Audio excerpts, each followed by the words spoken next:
Gada ng sarong lalaki kan pagpupukpukonin panggatong na kahoy asin saksakon pa sa tulak kan sa iya man sanang amigo. Alas 7:30 kasuod mang aga sa Zone 4 Barangay San Pedro, Cabusao, Camarines Sur. Pigbisto ang biktima na si Reynaldo Bandola, 55 anyos. Pigbisto man ang sospek na si Ramon Balbuena, 64 anyos, parehong residente kan naunang bitan na lugar. Basado sa investigasyon, buyong ang biktima kan magpasiling sa harong kan sospek para maghagad din pabor na maihatod siya sa saindang residensya. Alagad ang simpleng pakiuro nauli sa diskusyon hasa sa bawian nin buhay ang biktima. At ito pong suspect sa ngayon po ay nasa amin, nasa kustodiya namin, nakatulong at inasikaso na po namin ang mga dokumento para po sa pagtapan ng laban dito kay Ramon Balbuena.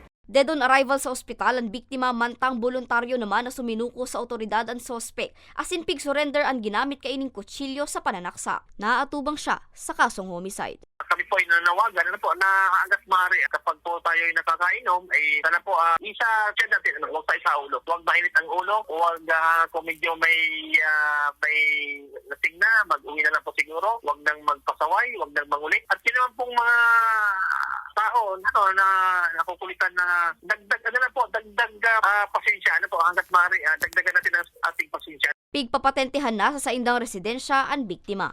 Para sa mga baretang Tatak Bicol, Angeline Dagta.